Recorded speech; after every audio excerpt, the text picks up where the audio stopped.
and for the Department of Transportation. We'll address each of that as we progress forward. Earlier today, I signed an executive order, and we will deploy the Mississippi National Guard over the next 12 to 24 hours. This is something that General Ginn will talk about, but he and his team started planning for this as early as the first part of last week, so they have been prepared for this. We will deploy at least initially up to 500 members of the Mississippi National Guard, with the expectation that it is possible that those numbers will go up. We obviously are going to deploy them when it is safe to do so in various communities, and want to make sure that they are prepared to do that. While I'm talking about the Mississippi National Guard and them being engaged to work with our state emergency management team as well as our local emergency managers, let me remind everyone, particularly to those who have the cell phone numbers of the top leadership at the Mississippi Emergency Management Agency or at the governor's office or even myself, that there has to be a chain of command in this storm recovery. There has to be a chain of command in every storm recovery. And the best way for local officials to get what they need is to work with their local emergency managers at the city and or county level to make sure that they are utilizing the system to request whatever their needs may be. As you may know, there are currently 48 counties that have damage reports, and of those 48 counties, as we mentioned yesterday, at least 37 of them either have had or continue to have ice on them.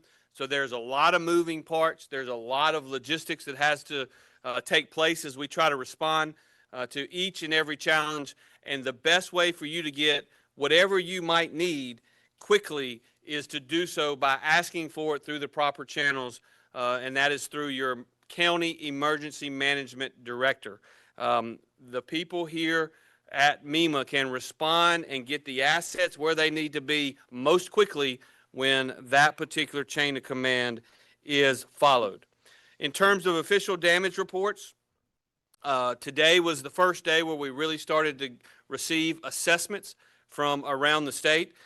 We have 14 major damage assessments on individual residential property, 3 minor damage on individual residential property. We have 1 major damage assessment damage report filed for a business, and we have approximately 20 assessments done for public roads major damage. The Department of Transportation will be reviewing that, obviously, as they are out and about. In terms of shelters and or warming centers, we currently have 61 shelters and warming centers located all throughout the state of Mississippi. Those 61 warming centers are located in 30 different counties throughout the state. In addition to that, we have a web EOC request. Again, that's the actual system that I was talking about earlier, where the various needs need to be input. We have 33 counties that have made a total of 136 requests. Our team at MEMA is analyzing each and every one of those, and we want to make sure that we prioritize them and we get unmet needs met as quickly as possible. I mentioned yesterday, and I will say again with respect to the federal government, again, as a reminder, all of these recovery efforts have to be state managed, locally executed, and federally supported. I spoke earlier today with the Secretary of Homeland Security. She offered whatever we need. We have FEMA assets on the ground. We appreciate that. We are working closely with them as we have in the numerous disasters that have occurred during my administration, and we will continue to do so. The requests that we have made to our federal partners include, as I mentioned yesterday, up to 36 generators were requested yesterday. We have 30 of those that are either situated in our state today or will be situated by close of business. And We have requested and will receive an additional 30 generators such that we will have as many as 60 hopefully by the close of business today, half of which we've already received.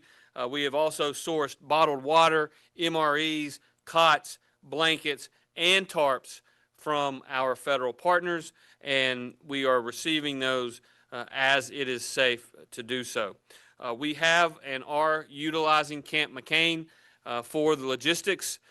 We have already housed a number of federal personnel as well as linemen there at Camp McCain, and as we call in more and more National Guardsmen, we will utilize that facility as well. We have already actually had a mission assignment entered into by the Department of Public Safety in Bolivar County that we have sent additional personnel from DPS to Bolivar County, and that mission has actually been completed. As we look to the future, we know that we have a lot of work ahead of us. I said this yesterday that I was afraid that it was going to get worse before it gets better. That was true yesterday. And with the temperatures getting to where they're going to get tonight, particularly in the north part of the state, that may still be true today. Not only that, we do expect that temperatures should get above freezing in most of the state tomorrow with sunny skies. But I can tell you that just because the temperature is a few degrees above freezing with sun doesn't necessarily mean that all the ice is going to be gone immediately. It's going to take a little time, but we do see a window of Tuesday, Wednesday, and Thursday of potential to get a lot of resources out to the counties. But we also have challenges in that it appears at this time there may be another front coming in to the state sometime around the weekend with very low and frigid temperatures, and we will be dealing with that as well. So again, we've got a lot going on. We're doing a lot of work here. We're sourcing a lot of potential things for each individual county that has requested it, and we will continue to do so. At this time, I'm going to ask the Executive Director of the Mississippi Department of Transportation, Brad White, to give us a brief update on road and what's going on with his group. Thank you, Brad. Thank you, Governor. Our challenge continues to be ice and trees, and then trees that have power lines entangled in them.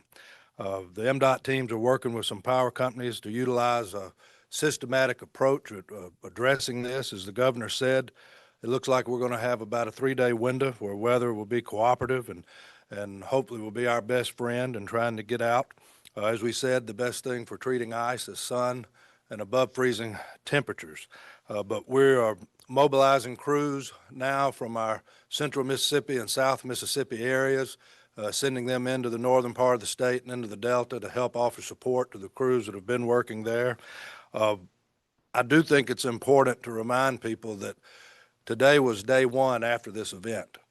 As we move into the next few days, to give you an idea of what we're facing in the affected area, the Delta, North Mississippi, we're looking at just with the state transportation alone. This is not counting city streets, not counting county roads, but in the state transportation system alone, over 15,000 lane miles throughout the area that were being impacted.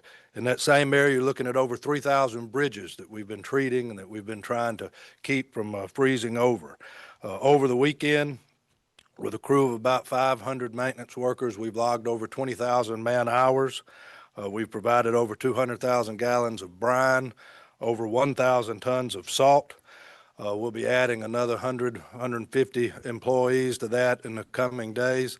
This has been the biggest pre-treatment and treatment efforts that the department has ever done for a storm of this size. And I think it's also important to note that winter weather such as this that we've seen in some areas of the state is not the normal situation for Mississippi. But hopefully over the course of the next 3 days, Mother Nature will cooperate with us. We'll be able to work with the power companies and begin cutting through some of the areas now that remain to be closed. Our goal has been to keep the interstates, the 4-lane highways, The major two-lane highways with commercial traffic and others passable. And I point out that word passable. That's a lot different from saying it's safe. I think it's still very important for the people that live in these affected areas to recognize that the best thing they can do is, if at all possible, to stay home unless travel is just a must, because the roads are still in a dangerous place until we can get the weather and the resources deployed to try to open that up. But that gives you a report, Governor, for where we are right now. Thank you, Brad. At this time, I'm going to call on Mac McCraney, head of the Mississippi Emergency Management Agency, to give you an update from this particular place where we find ourselves. Thank you, Governor. Just want to let you know that MEMA is still coordinating with all 82 counties and the Mississippi Band of Choctaw Indians, which are in 13, 14 counties themselves. So that is the process. Every time we practice or we train, there is Web EOC. That is how we get requests in from the locals. And then when they ask, we need 3 generators. Okay, well, now we've got to come back and ask if it's not, is it a 110? Is it a 240, 440? Triple phase, single phase. So those are the things that we're actually verifying. The National Guard as well has got some teams that are going to be accompanying us to be able to actually dive down and say, what is it you really need at this point? We know the wants. We know we need to get things back online. We're working with the power companies. This is some things that we do. Every single entity, every state agency, every asset that comes into the state, they coordinate with the State Emergency Operations Center, where we happen to be having this speech right now. So to be able to get those things in, we work it from this level. When somebody asks for a generator, the first thing to do is call the power company. How much longer till you can get this back online? If it's quicker than I can drive up there or take a generator up there to them, the Adjutant General was able to let us use Camp McCain, which puts us further a location into the state. So it's going to make our response time even slower with some of those things that we've got to get out to the public and get to those local entities. So as of right now, we're going through our call list each and every day, every impacted county, those emergency managers. Tell us what you need, tell us what you don't have, tell what's been solved, and we're working through each and every one of those at this time. And that is the most important thing that we do at that local level, where the impact is. Today, I think I was driving back from Copiah County. It was 28 degrees. The sun was shining, but I know there was ice if I went north of 55 and I started hitting Madison and those other counties up there. So please stay off the roads if you can. Let the emergency personnel do their job. Let the linemen do their job, because they don't need the traffic on the roads that are already dangerous for them. That is some of the biggest issues that we have is people are sightseeing. Sightsee from your front door. Don't drive around a county, because then we're dealing with another accident, another call for service. The local responders, fuel is one of those things we're trying to put fuel in each and every vehicle out there. That's a public safety need, and getting those up there. National Guard is going to be able to bring on some of those assets as our private vendors were able to do. So that's the update this time, and I'll be ready for any questions at the end. Thank you, Mac, and I will turn it over to General Ginn, the Adjutant General of the Mississippi National Guard. As I mentioned earlier, he has been planning for the potential for deployment for almost a week now, and I did sign the executive order just a little while ago for him to now deploy assets. So, General Ginn. Thank you, Governor. Like the governor said, we started planning about a week ago with all of our units out there, and we're prepared now to go ahead and mobilize about 500 servicemen and women tomorrow. We'll bring them into their armories, we'll rally them and kick them out. We mostly going to be FSCs, which is forward support companies, which have a lot of logistical capability within those units. Also, we'll have some aviation units as well. We'll probably stage them out of Camp McCain and probably out of Tupelo, Mississippi as well. Again, from debris cleanup to traffic control, we're going to build this task force, and without a doubt, we'll get everybody headed toward our Tactical Operations Center, which will be based out of Camp McCain.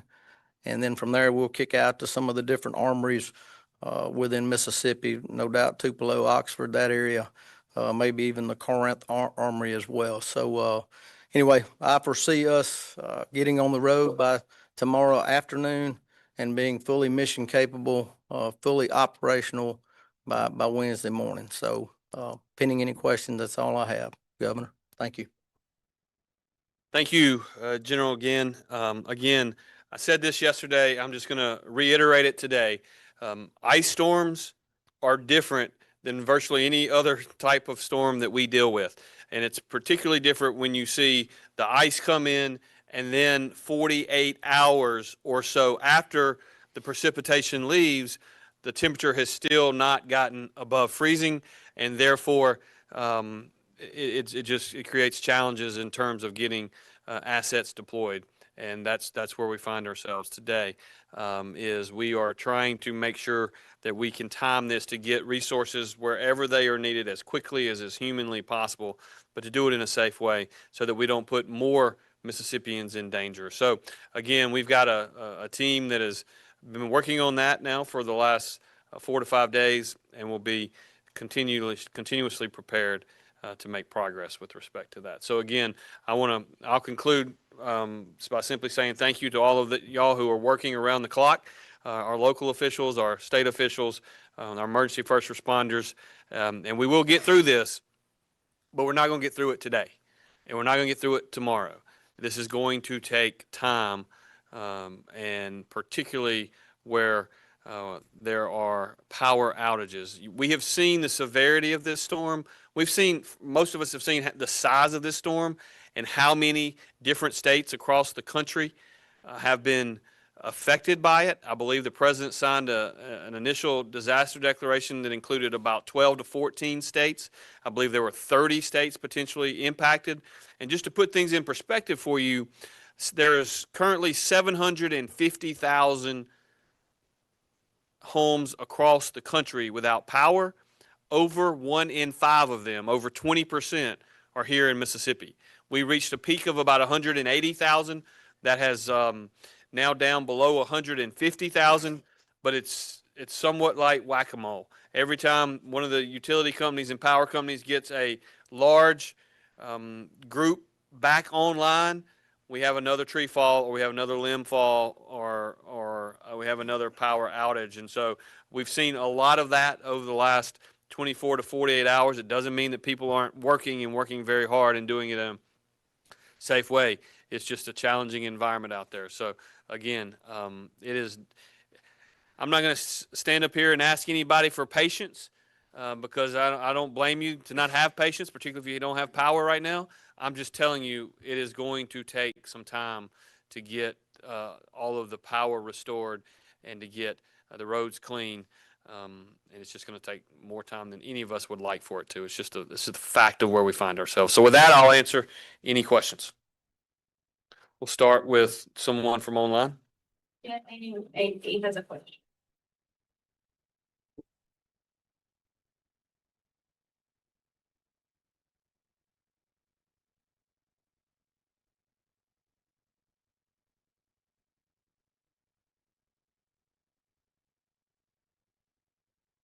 Yeah, well, Jeff, it's been a long time since I've had to answer a question from you, but I do appreciate the question. Hope you're doing well. I will tell you that there are certainly reports of rural water systems. My expectation is that those rural water systems, for the most part, had generators in place, and in some instances, those generators failed. And so we are assessing that as we speak.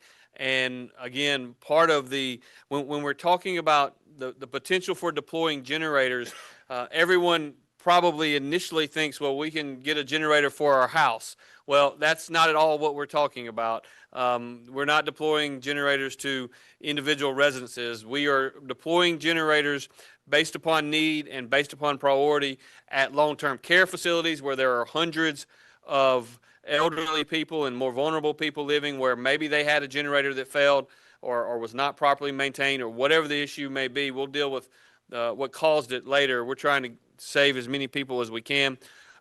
How widespread it is, which I think was your initial question, is yet to be determined. but I would not be surprised if it were not accurate that some of the water systems are having struggles again, largely because the power that they utilize for pumping stations, et cetera, is not being delivered right now. Now we're hopeful, and again, that's where, as Max said earlier, we're trying to assess and coordinate for a particular water system that may be without power.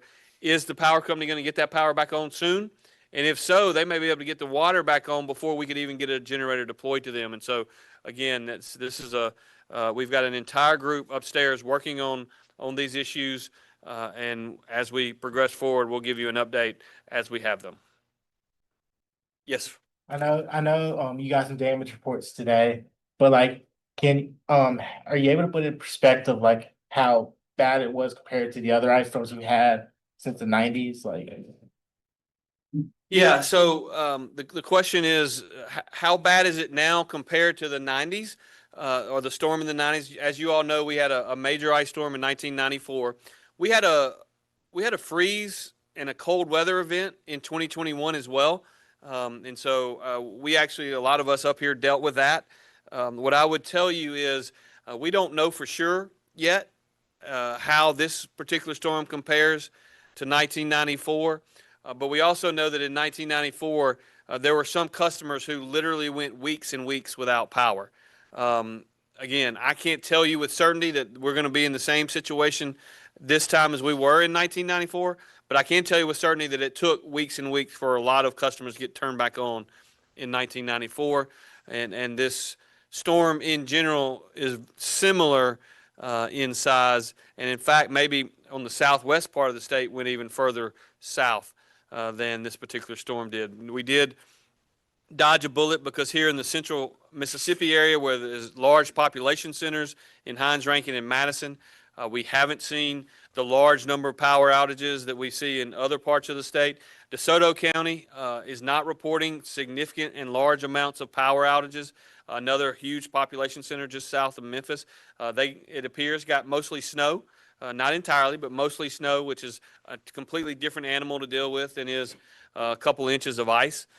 So we'll have to get all the damage assessments in before we can compare the size and enormity of one storm compared to another. But I will tell you, it's really bad in a lot of the more rural parts of North and Northeast Mississippi. Yes, sir. To what degree are the Guards members who are going to be deployed, will they be able to offer logistical support in the damage assessment and restoration of the power grid, just lines? Well, look, the restoration of the power lines is largely going to be done by the power companies, the rural electric power authorities, the Entergy, TVA for transmission. We don't have. To my knowledge, we don't have a whole bunch of Mississippi National Guardsmen that are waiting to go and put up poles and things such as that. So they're going to be primarily focused on logistics and getting resources to where they need to be. And General Gann, you want to? That's exactly right, Governor. We'll be focusing on logistics mainly, getting water, food, distribution points, whether it be by wheel vehicles or by air if need be, generators by air if need be, primarily focused on that. And the delivery vehicles will be 10-ton Hemet wreckers, Hemet tankers, providing fuel, which are 10-ton vehicles that are large vehicles that carry, for example, large amounts of cargo and large amounts of fuel. So that's where we'll primarily be working on. So, Governor. Yeah, and just to, I mean, look, I've gotten every question you can imagine from friends all over the state today. You should not expect to see a lot of Mississippi National Guardsmen with chainsaws helping individuals cut their way out of their driveway. That's not likely going to occur. You probably shouldn't expect to see a lot of Mississippi National Guardsmen in uniform up on light poles putting the lines back in order. There are relationships, there are groups from out of state that will come in and are already here, have already been stationed here, that have certainly contracts with the actual utility providers that are responsible for it. And so the number of linesmen in Mississippi today and over the next week or so is going to be significantly greater than what these companies are accustomed to because of these compacts that they have in place. Just like if this major damage had occurred in West Virginia, a lot of our linemen, and we had got nothing, then a lot of our linemen would be in West Virginia helping them. So it is a unique skill that is required to get the power up and running. That is a skill that I do not personally have, and a skill that we do not personally have built up within our team. But the good news is these compacts and these relationships from one utility company to another, there will be a huge surge into Mississippi. But even so, they can't all get here. We pre-positioned a large number of them that are already out and about working. Some of them are working to get here now, and that will continue to occur in the coming days. With Mississippi today, that's my question.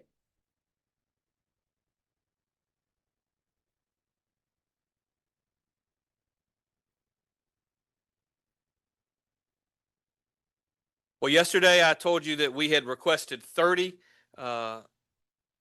Today we have received 30. We are anticipating getting an additional 30 tomorrow, and so that will be 60.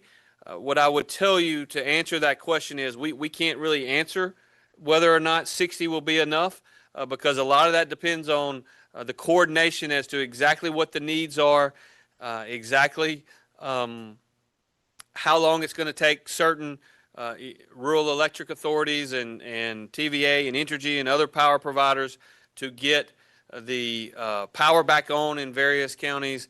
And so we will, what I can assure you of, if the 30 we receive by close of business today is not enough, and the 30 that we receive by close of business tomorrow is not enough, we will ask for more. And we will do whatever it takes to work to get exactly what is needed to get the recovery going as soon and as is humanly possible.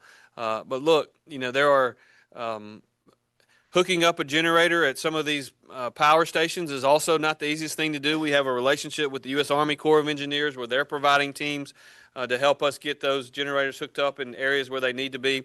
There's a lot of work and a lot of logistics and a lot of effort that is going into each and every one of those.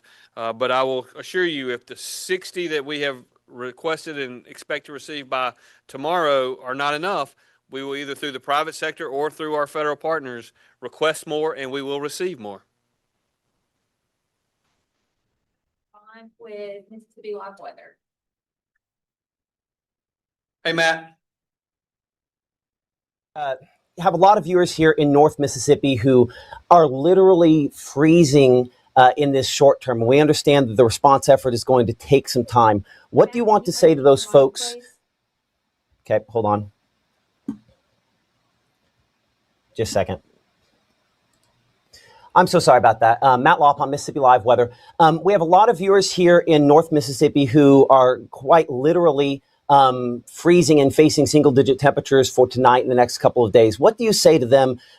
Because they've been blowing up my Facebook saying we need it quicker. What suggestions do you have? Yeah, so I think what I would tell you is if you're without power and you don't have gas heat, we have warming stations open in approximately, we have 61 shelters and or warming centers open. Those are in 30 different counties.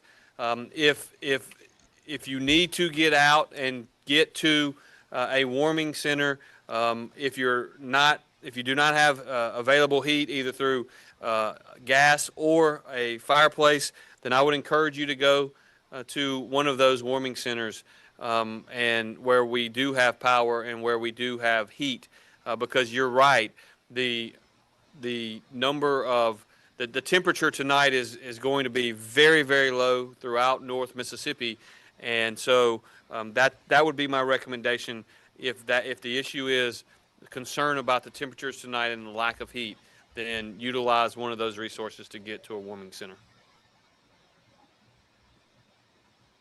Yes, sir.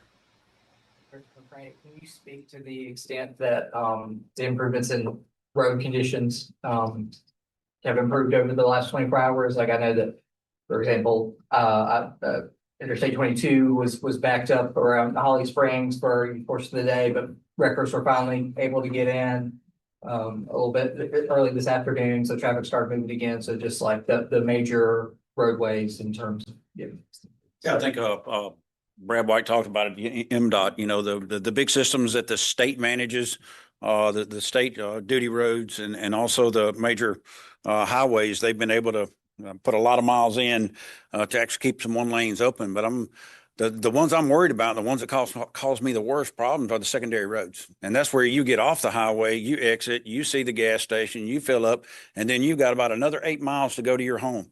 You're going up the hill or down the hill in Yalobusha and other counties that I've been through. That is where the huge problem is. The pine trees and all the trees that covered, where the sun does not hit is an icy patch. And that's where 911 services are being used.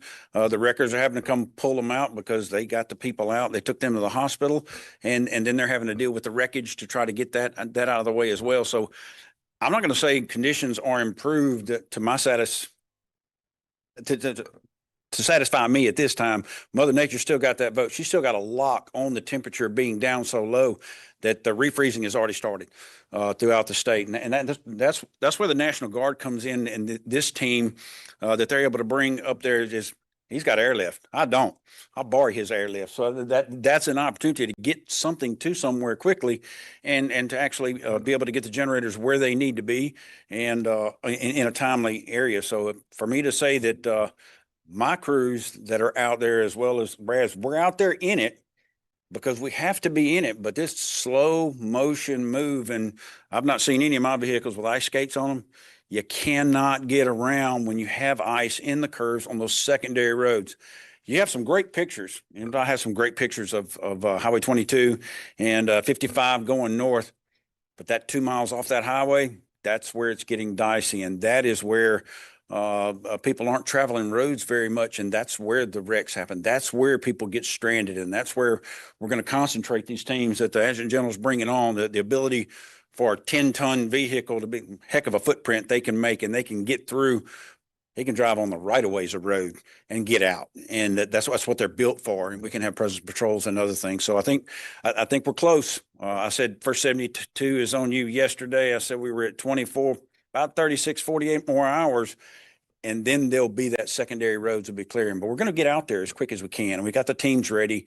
We're double checking on the generators that have been requested. Somebody asked, how many are on site? We pre-deployed generators 5 years ago to a lot of sites all over the state of Mississippi. So we were ahead of the game. And then we did our own personal contracts at MEMA. We have standby contracts, and we were having the rental companies drive in, hook them up to the patrons that needed it, those government entities that we knew theirs had failed and a new part had not come in and whatnot. So we're ahead of the game, but I don't like the game, but we're here to play it, and we're going to do everything that we can. Let me just say that what makes this a little bit different is the fact that you're dealing with ice. You can't plow ice like you could if this was snow. And so our goal from the beginning with the interstates and the 4-lane highways have been to pre-treat it, to try to prevent as much freezing as possible, to try to have workers out there in a way to maintain a passable lane on these different routes. So if you look at 55 North, it's not going to look anything like it does in mid-July, and that's just because the substance is frozen onto the roadway. It packs up in a way that a snowplow is of no use against it. And so that's why we say that the best friend that we would have in this is what we hope to have over the next 3 days, which is some sunlight, and which would be temperatures that rise above freezing. And with that, some of that packed in ice will start breaking up and a slushy, become kind of slushy to where our equipment will be able then to push it out of the way, and we can start making things a little more passable than that. One of the things that was said just reminded me sort of as we deal with the various things that pop up, and I think we have proven over many years that we plan for the worst and expect and pray for the best and expect somewhere in between. But just Mac mentioned emergency 911. We've had to spend a great deal of time over the last several days as 911 services go out in particular counties, ensuring that we get those calls answered, and how do we work together and coordinate with various counties to make sure that everyone that has the ability to call and needs emergency services, that we at least can answer the call and see how we can get people out to help them. And obviously, trying to help as many people as possible is our goal. Yes, sir. Two questions. Sure. One, do you have any, you want to say anything about the 3 people that died, and is there any updates on the amount of deaths we've had in the storm? Yeah, so we have 2 confirmed fatalities at this time, one in Hinds County, one in Tishomingo County. There are reports of a 3rd fatality that, at least, again, for it to get to me as a confirmed fatality, there's a lot of work that has to be done. There are reports of a 3rd, but we'll get to them at that point once we find out. We have a number of injuries that have occurred, at least 2 injuries caused by weather-related events. And the only thing I can say is we are praying for everyone that has been affected by this storm, and certainly those who have lost their life. The Energy said in their press conference at 3 o'clock today that it's the hardest hit area in the state in terms of power line damage. Yeah, obviously, Grenada has been hit pretty significantly. There's no doubt about that. I will tell you that Entergy does not provide service in places like Tishomingo County and in Alcorn County, in Tippah County, and Lafayette County. The latest numbers I have seen, at least by some of the rural electric authorities, is as many as 50 to 60% in those 3 northern counties are without power, and maybe even a higher percentage than that in certain areas of Lafayette County. And so we are working with the local emergency management coordinators in Grenada County. I am not aware of any unmet needs at this time that we have not yet been able to resource. Obviously, we've got assets very near there at Camp McCain, and so we will continue to deploy whatever is needed to try to help the people in Grenada County and beyond throughout the entire state. Well, look, it appears that's all the questions at this time. I sincerely appreciate all of you for being here. Getting the word out is incredibly important. And one other piece of advice that I just want to mention from Matt's question earlier is check on your neighbors, check on your friends, check on your family. Particularly if you have heat and you know that there is a shut-in down the road, one way or the other, and you don't know if they do or not, please reach out to them. Try to reach out and help your neighbors because these are very challenging times. And today and tonight is going to be very challenging simply because the temperature is going to get below 10 degrees again. And it did not get above freezing today at all. So again, check on your friends, check on your neighbors, call your family members. If they need help, reach out and let us try to help get them help. So with that, again, thank you and keep praying for Mississippi. Thank you all and God bless. Okay, you just heard there from Mississippi Governor Tate Reeves and the folks at the Mississippi Department of Transportation, as well as also the MEMA and the National Guard. Some takeaways coming from that in the last couple minutes here. First off, the National Guard is expecting to set up some staging areas at the Camp McCain area initially, and then gradually disperse over the course of the next couple of days northward to Tupelo, Oxford, and he mentioned potentially Corinth as well. We expect at least the initial deployment of that to be somewhere around tomorrow, late in the day. There's some timing, I think, hopefully to have it more well deployed by a Wednesday morning, hopefully having things operational by that point in time. The governor referenced, of course, the significant number of power outages, the cold that's in place, and a lot of those other things. MDOT in particular was referencing also that there is more brine and salt and everything put on the roadways with this event than almost any other event that they have covered in the past. And just to kind of put an idea on this and what it is. Also referencing the fact that through those official channels there, I believe the governor was one that said that he does expect that some power outages could be in place beyond a week, and certainly recommending that folks do, if they need to get to warming shelters, try to do that as best they can. But of course, check on friends, check on family, and try to handle this together. We've been watching the Facebook chat, your questions as well here behind the scenes. And a lot of those, there's been a couple of these that really kind of stuck out to me. One of which was, some people that are borderline pleading for help here. Crystal says, whole lot of nothing new said, but that's all we got in Mississippi is our neighbors. And that might be a stretch, but I do understand your frustration, and it is my frustration too as well, because listen. There's not a ton of help in this first 24 to 36 hours that comes. That's one of those things that the preparation has to help us to begin with.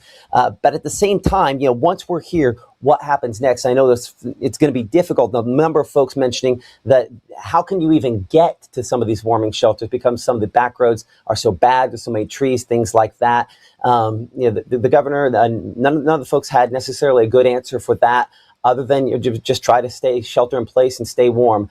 So certainly concerned with relying around that. They also mentioned, certain failures with generators at the water systems, which has been an issue, especially in the northern tier of counties here in the state of Mississippi. In talking to emergency managers early today, at least in Tishomingo County, they have remedied at least some of that, but that continues to be an issue of concern going forward. So Governor Tate Reeves and folks there at MDOT, National Guard, and Mississippi Emergency Management Agency, of course, holding that press conference there. But one of the big headlines, as far as the National Guard is concerned, it's going to take a while, take a couple of days as they work their way up here and get everybody staged and in position. But they're not necessarily just coming in to try to cut their way in. There's a lot of other things that they're working on related to this.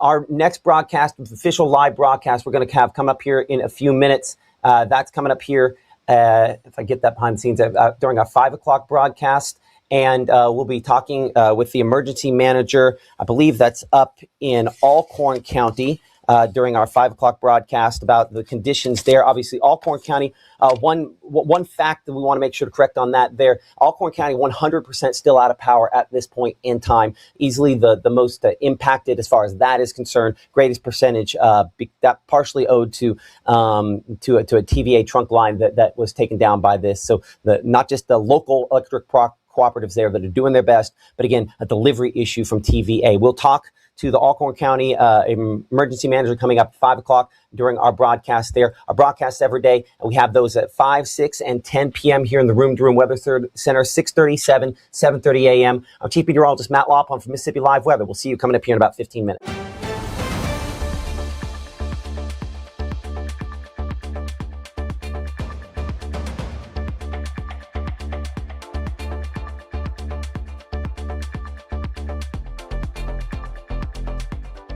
Out with the old and in with the new. It's time to save big at Room to Room's New Year's sale. Store-wide markdowns 50 to 70% off. No tax. 48-month special financing. It's a new year at Room to Room Furniture in Tupelo. There's no place like home. I have been going to Tupelo Smiles my whole life. When I was a kid, I was unhappy about some uneven coloring on my teeth after getting my braces off, which at the time there really wasn't a fix. I was recently made aware of a solution that would totally fix it, which is exactly what we did. They not only heard my concerns, but they never stopped looking to solve my problem, and that's why I love Tupelo Smiles.